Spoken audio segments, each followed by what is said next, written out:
Bueno, pues primeramente agradezco al comité organizador por nuevamente invitarme a este simposio, al doctor Edgar. Muchas gracias, doctor. Y pues, como les me comentó la doctora, yo trabajo básicamente con virus.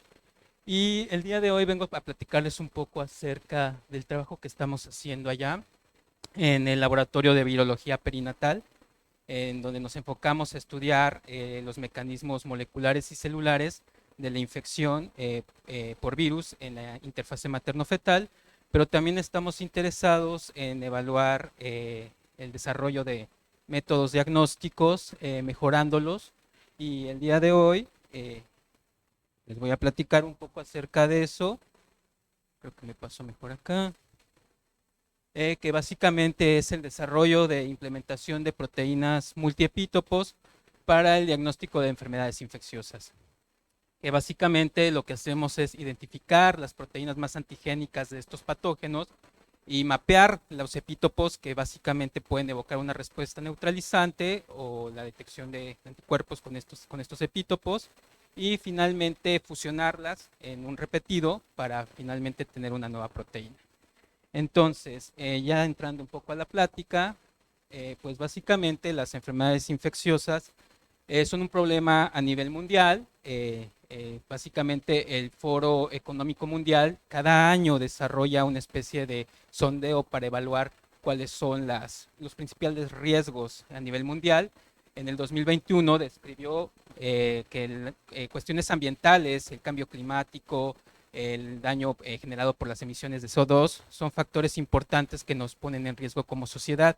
Sin embargo, también las infecciones virales es otro factor importante, ya que estas pueden estar actuando en diferentes estratos o campos de la sociedad a nivel económico, psicológico y en salud también. Entonces, en ese sentido, pues los protagonistas de este tema son los patógenos, microorganismos patógenos que van a estar asociados a estas infecciones, dentro de los cuales podemos tener básicamente virus, bacterias, protozoarios y hongos, que todos ellos desarrollan mecanismos para poder infectar a una persona y posteriormente transmitirse a otra persona para diseminar la infección. En ese sentido, la movilidad de la población ha sido un factor importante a través de la historia para poder llevar a cabo esos procesos de propagación o diseminación de las enfermedades.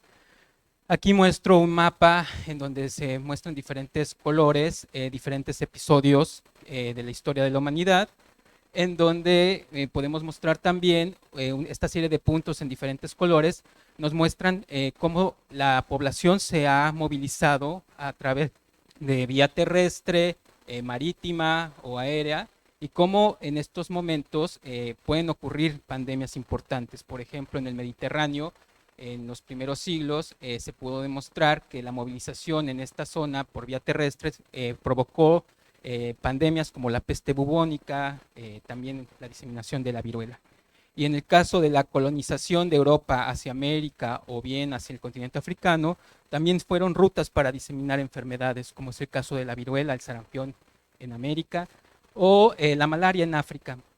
Y más actualmente, en el caso del primer coronavirus que ocurrió en los 2000, pues básicamente también, aunque el foco de infección comenzó en el continente asiático, la transmisión comenzó a propagarse por toda esa movilidad actual que tiene el humano a través de aviones y finalmente pudo llegar a otras zonas como puede ser Europa y África, ¿no?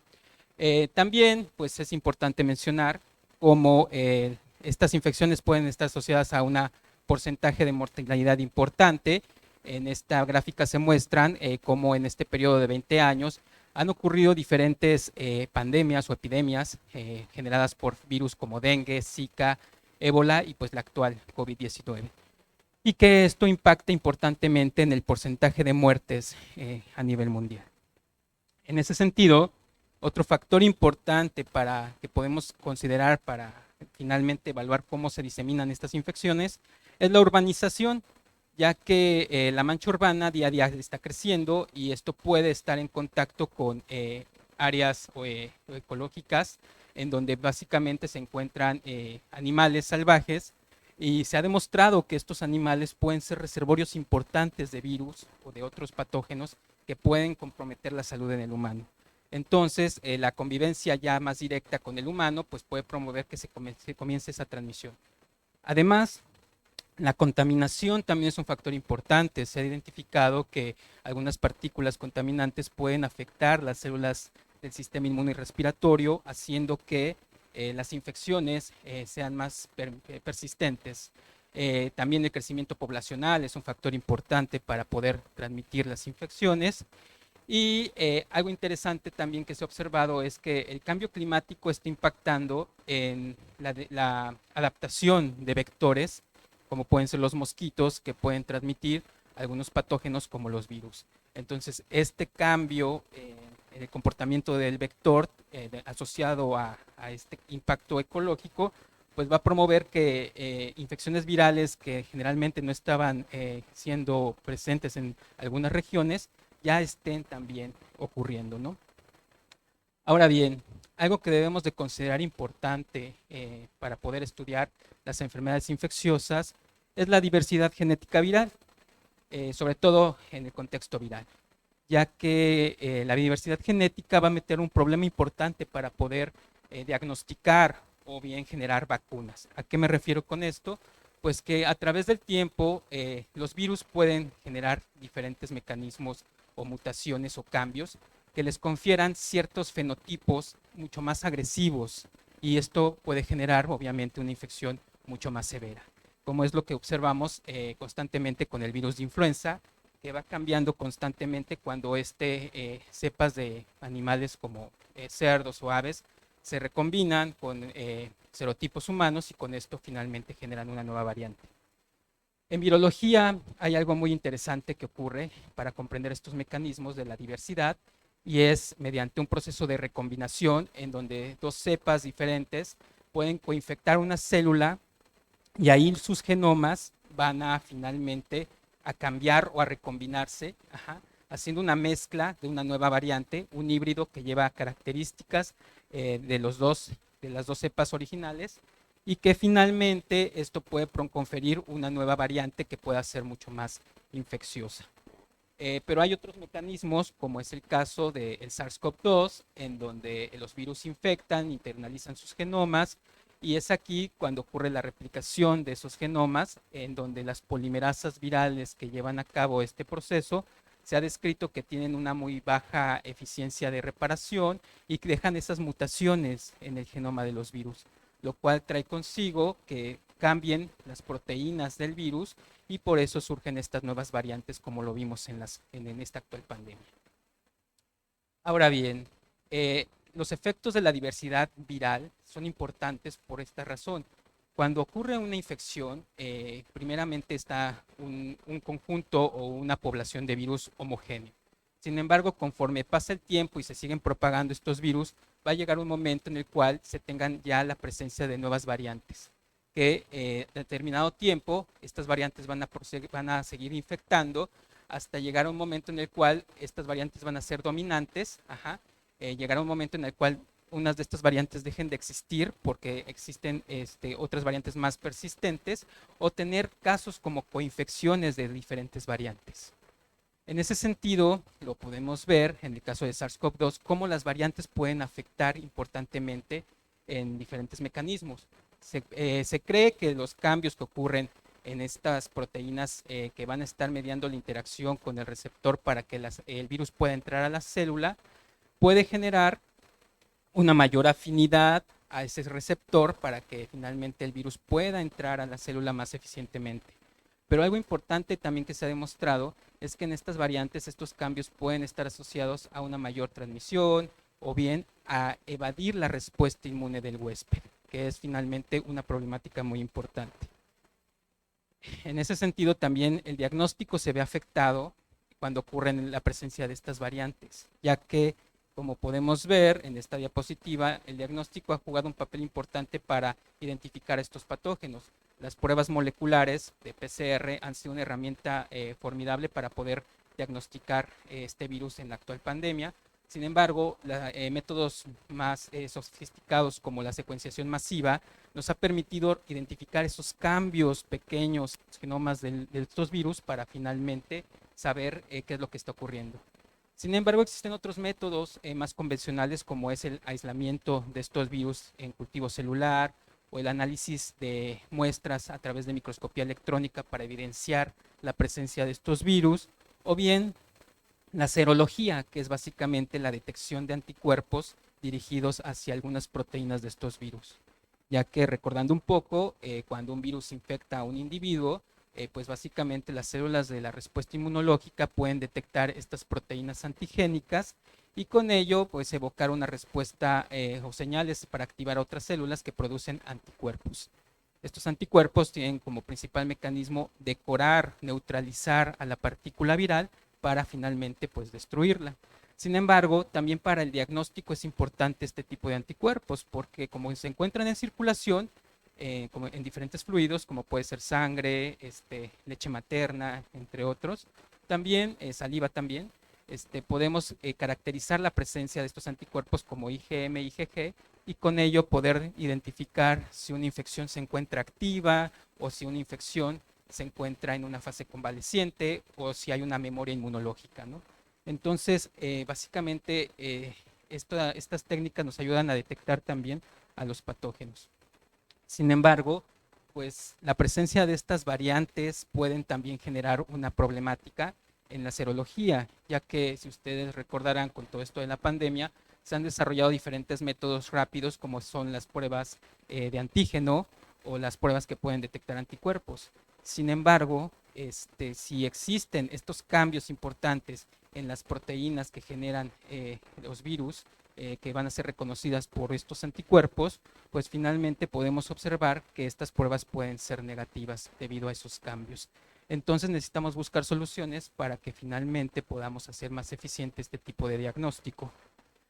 En ese sentido, pues la pregunta aquí es, tenemos una partícula viral que puede estar constantemente cambiando y finalmente puede tener dos caras en algún momento, promoviendo que pues el diagnóstico sea mucho más complejo.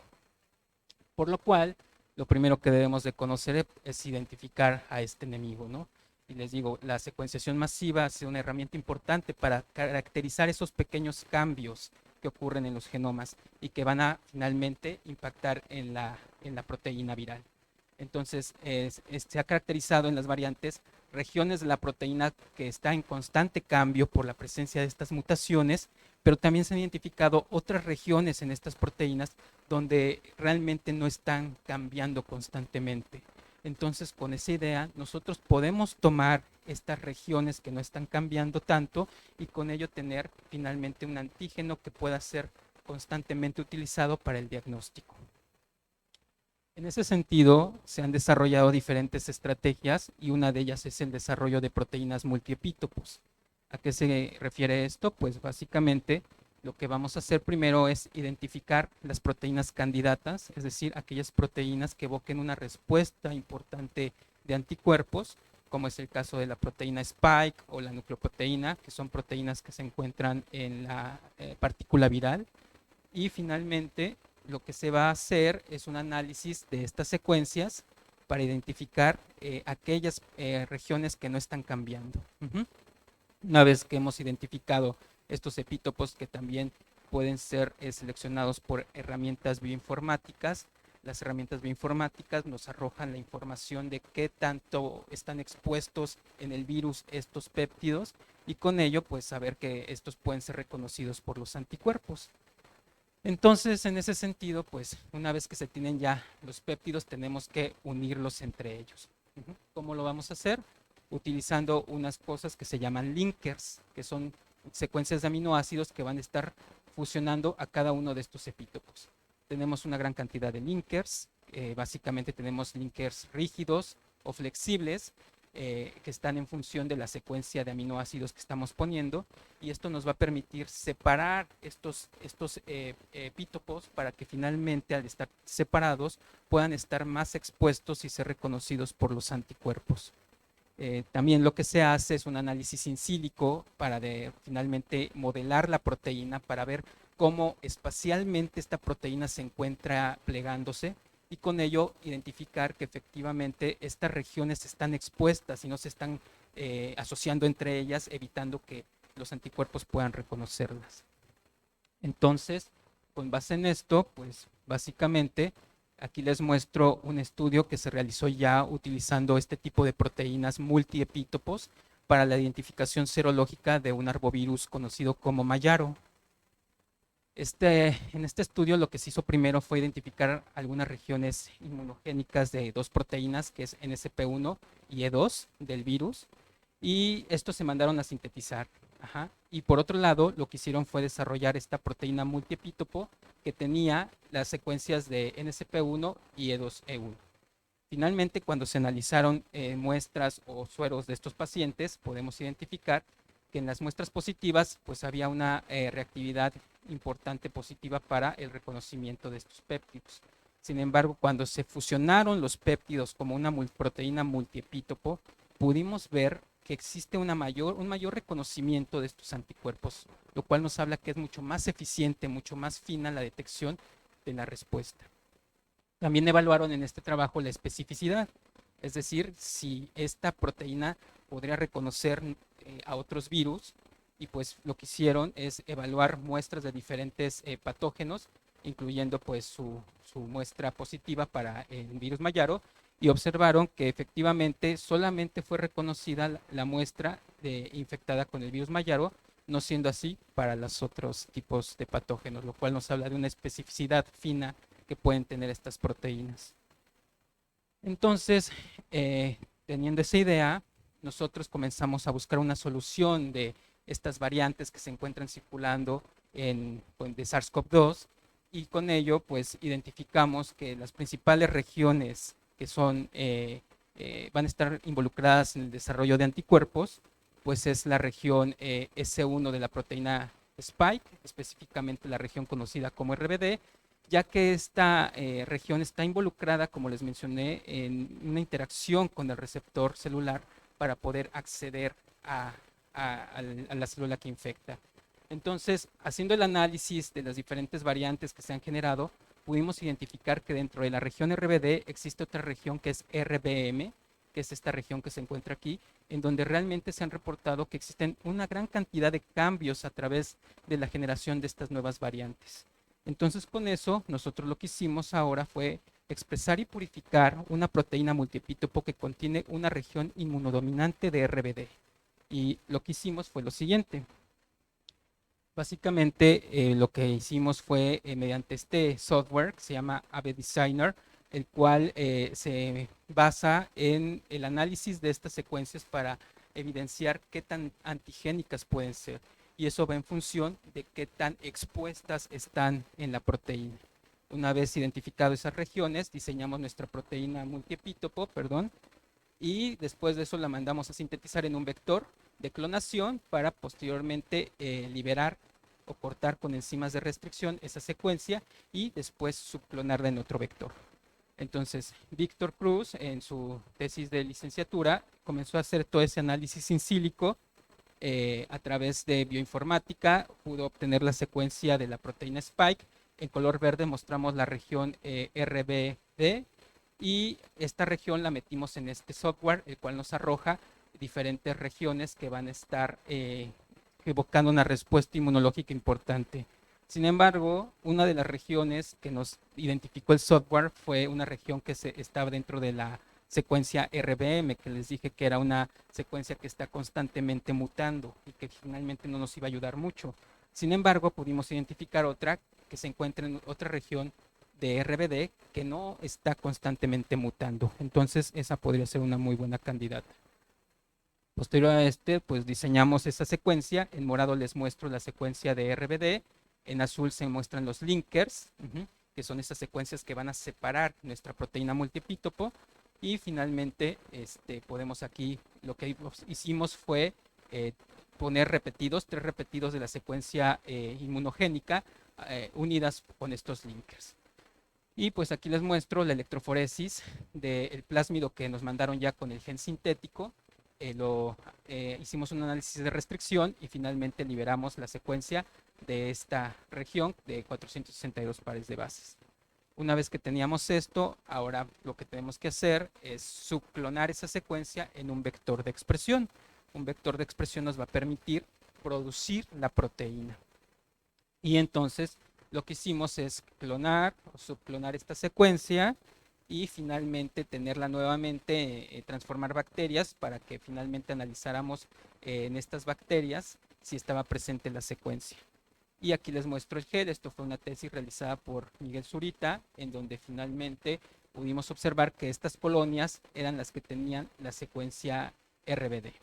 Una vez teniendo esto, lo que hicimos ahora es inducir la expresión de la proteína. Entonces lo que vamos a hacer ahora es básicamente introducir el plásmido en una bacteria que nos permita producir o sintetizar la proteína bajo ciertas condiciones. Hicimos una cinética de expresión para evaluar el tiempo en el cual hay una mayor producción de esta proteína y después de que caracterizamos el tiempo, lo que hicimos es purificar esta proteína y finalmente analizar que estaba pura y después evaluar su actividad utilizando sueros COVID-19 positivo. Entonces, lo que hicimos ahora fue básicamente, aquí les muestro la cinética de inducción a diferentes tiempos y acá se observa el análisis de Western blot en donde podemos identificar la proteína que nosotros estamos produciendo a las 6 horas. Una vez que identificamos estas secuencias, lo que hicimos ahora fue purificarla. Luisa Cole realizó este trabajo de purificación en donde las bacterias cuando están produciendo proteínas recombinantes, finalmente pueden estar estas proteínas encontrarse en una región de la bacteria conocidas como cuerpos de inclusión. Y estos cuerpos de inclusión pueden ser purificados para finalmente analizarlos, ¿no? Entonces aquí les muestro una electroforesis en donde se observa, este es el extracto crudo. Ay, no sé qué hice. Perdón, gracias. Entonces, aquí les muestro el extracto crudo de los cuerpos de inclusión, en donde podemos ver una gran cantidad de especies proteicas y posteriormente lo que se hizo fue cortar solamente la región del gel donde se encontraba la proteína de interés y después analizarla y pudimos observar efectivamente que solamente se encontraba la proteína de interés. Para caracterizar que esta era nuestra proteína, hicimos otra vez un Western blot dirigido hacia una bandera que tiene, que es una cola de histirinas, y finalmente con ello pudimos identificar que pues efectivamente estaba aquí nuestra proteína recombinante. Una vez teniendo esto, la siguiente etapa fue evaluar la funcionalidad que tiene esta proteína.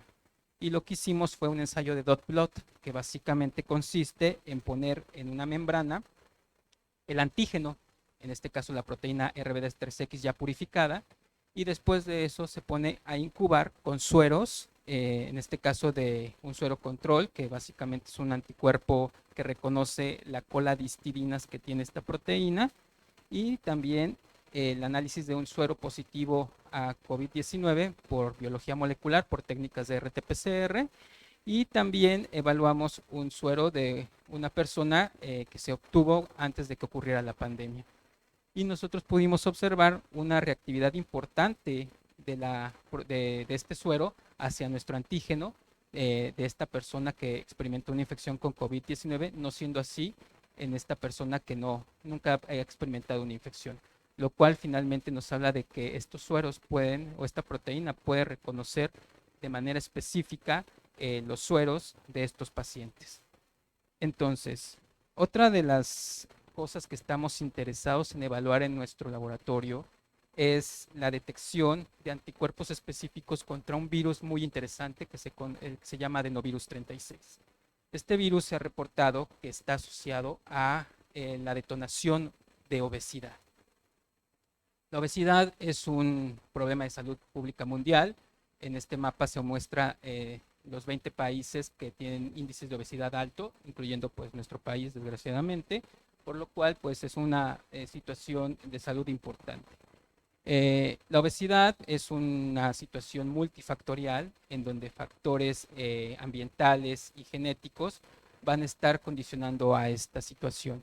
Sin embargo, en recientes años se ha visto que factores infecciosos pueden estar asociados al desarrollo de obesidad. En ese sentido, eh, pues se han evaluado diferentes virus que pueden estar desarrollando eso. En el caso de este ejemplo es un adenovirus aviar que se llama SMA1 y lo que se ha realizado es inocular o infectar animales y se ha observado cómo los animales infectados empiezan a desarrollar sobrepeso. En humanos también existe un adenovirus que se llama adenovirus 36, en donde se ha visto que cuando este virus es inoculado también en ratones, empieza a haber un incremento del peso corporal, no siendo así en animales no infectados.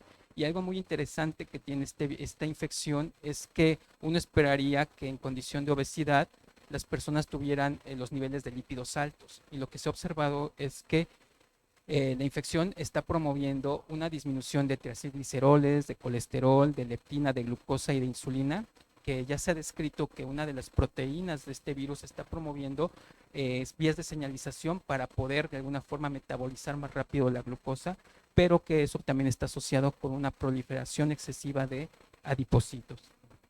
Entonces, teniendo en mente eso, pues también la diversidad genética de los adenovirus es un factor importante para poder diagnosticar esto, ya que los adenovirus son virus que están presentes en una gran cantidad de organismos, aves, anfibios, reptiles, peces y obviamente los humanos, y se han caracterizado pues alrededor de 5 familias, dentro de los cuales podemos ver a los mestadenovirus, que son virus que infectan a mamíferos, y dentro de estos vamos a encontrar alrededor de 7 grupos y se han identificado 40 o 50 serotipos diferentes de adenovirus, lo cual hace muy compleja el diagnóstico de estos virus y sobre todo tratar de relacionarlos con el desarrollo de obesidad. Interesantemente, los adenovirus más circulantes a nivel mundial son adenovirus del tipo C o B, que están asociados a infecciones respiratorias, E, B y D asociados a conjuntivitis, F asociado a infecciones del tracto intestinal, o bien los de tipo B y D que pueden estar asociados a infecciones renales. En México, principalmente se encuentran circulando adenovirus de serotipo C, B, D y F. Dentro del serotipo D se encuentra adenovirus 36. Ahora bien, un estudio importante realizado por investigadores mexicanos de Guerrero pudieron observar la seroprevalencia en niños obesos de anticuerpos específicos para adenovirus 36, observándose que en aquellos que tenían la obesidad, una prevalencia importante del 58.6% fue detectada. Sin embargo, aquí hay un sesgo en este diagnóstico, ya que este diagnóstico se hizo utilizando la proteína de Exon, que básicamente tiene un 91% de similitud entre todos los serotipos de adenovirus, lo cual nos habla de que pues efectivamente no podemos asegurar que estos anticuerpos podrían haber sido producidos por una infección con otro tipo de adenovirus. Para poder pulir esto, pues básicamente nos comenzamos a estudiar o caracterizar esas regiones que pueden estar siendo constantes, que no generan cambios y que pueden de alguna forma identificarnos de manera específica a estos virus. Y identificamos que en la región conocida como región hipervariable de Exon, se van a encontrar unos loops proyectados. Estos loops se ha visto que son específicos de cada uno de los serotipos, es decir, la secuencia que se encuentra ahí es específica para adenovirus 36, es específica para adenovirus 5, es específica para adenovirus 4 y así sucesivamente. Entonces, con esta idea, comenzamos a desarrollar una proteína multiepítopos que tuviera esa secuencia específica. Entonces, en el trabajo de maestría de Víctor Cruz, comenzó a caracterizar a nivel de secuencia, pues estas regiones.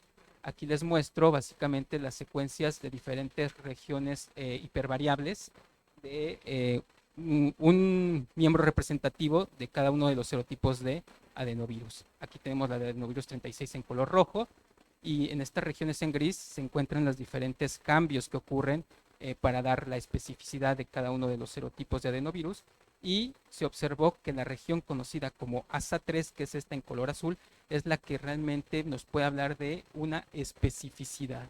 Entonces, con eso en mente, lo que realizamos fue generar la proteína multiepítopos, tomando esta secuencia y fusionándola con linkers, generando un repetido de 3 regiones de ASA3, fusionadas con estos linkers que finalmente nos van a ayudar a proyectar estos epítopos en el espacio. Entonces, hicimos la misma estrategia que ya les comenté anteriormente, se mandó a sintetizar esta secuencia para posteriormente en este vector de clonación, nosotros tuvimos que digerir con enzimas para liberar la secuencia que albergaba la proteína multiepítopos, que es ASA3. Una vez teniendo eso, pues hicimos lo mismo, después de eso la vamos a subclonar en un vector de expresión para poder producir la proteína y finalmente pues se evaluó aquí diferentes colonias recombinantes, dentro de las cuales pues solo 2 tuvieron la secuencia de ASA3 que les muestro aquí. Una vez teniendo eso, pues lo que sí ahora es producir en masa la proteína recombinante.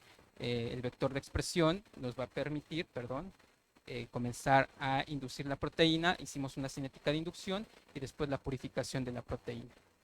Aquí les muestro unos geles de acrilamida en donde podemos ver condiciones de no inducción de la proteína y condiciones de inducción.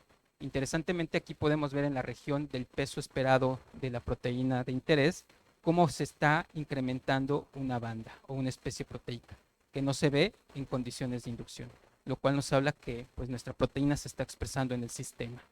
Pero para evidenciar que efectivamente es nuestra proteína, utilizamos un ensayo de Western blot, utilizando un anticuerpo antihistidina. Estos plásmidos llevan esas secuencias que nos van a permitir detectar nuestra proteína cuando estemos produciéndola. Entonces aquí vimos que a las 6 horas básicamente es cuando ocurre la expresión mayoritaria de nuestra proteína.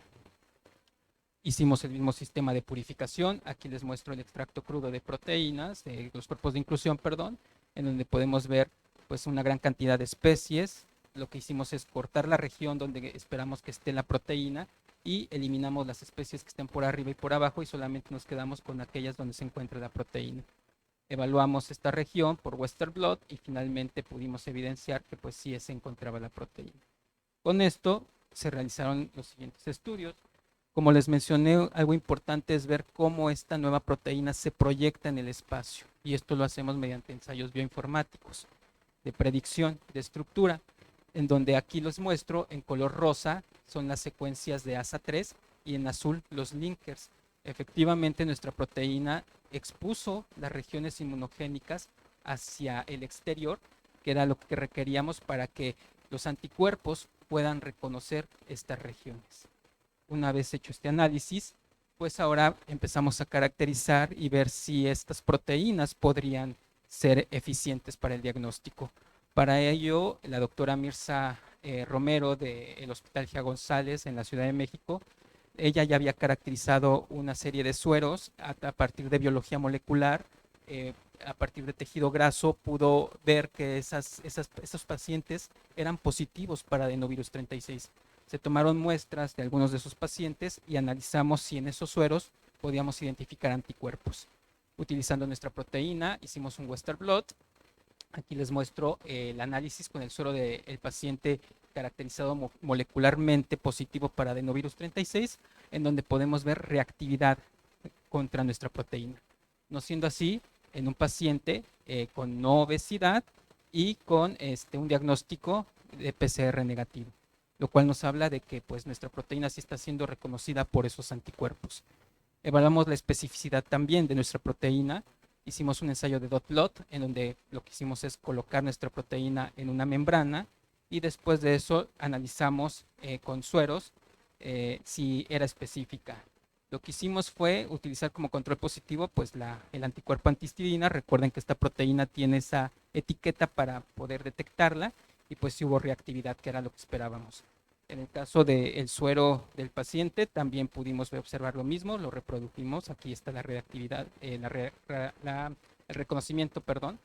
Y también lo que hicimos para evaluar la especificidad fue infectar ratones con adenovirus 36 y con otro adenovirus que es adenovirus 5, que son de diferentes serotipos. Obtuvimos el suero de esos ratones y pudimos ver que para el suero de los ratones infectados con adenovirus 36 hubo señal positiva, no siendo así para el ratón infectado con adenovirus 5, lo cual nos habla de que esta proteína es específica para detectar anticuerpos contra adenovirus 36. Ahorita estamos escalando este ensayo en una prueba de ELISA para finalmente evaluar aquí. Está el suero del paciente obeso a diferentes diluciones y aquí está pues nuestro control negativo del paciente que no tiene obesidad y pues vemos que no hay una reactividad positiva.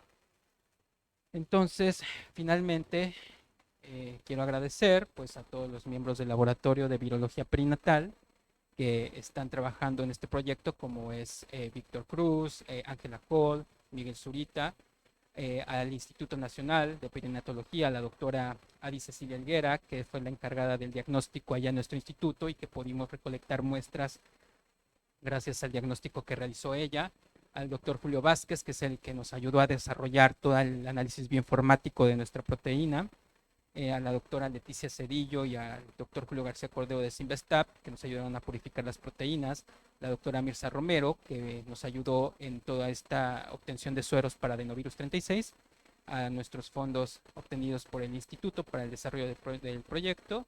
Y les hago un anuncio, esta es una página que estamos haciendo mis alumnos y yo de divulgación, que finalmente es algo importante también que tenemos que hacer nosotros, en donde tenemos planeado proyectar videos, entrevistas y diferentes actividades para la difusión de la ciencia. Y pues sería todo por mi parte y muchas gracias.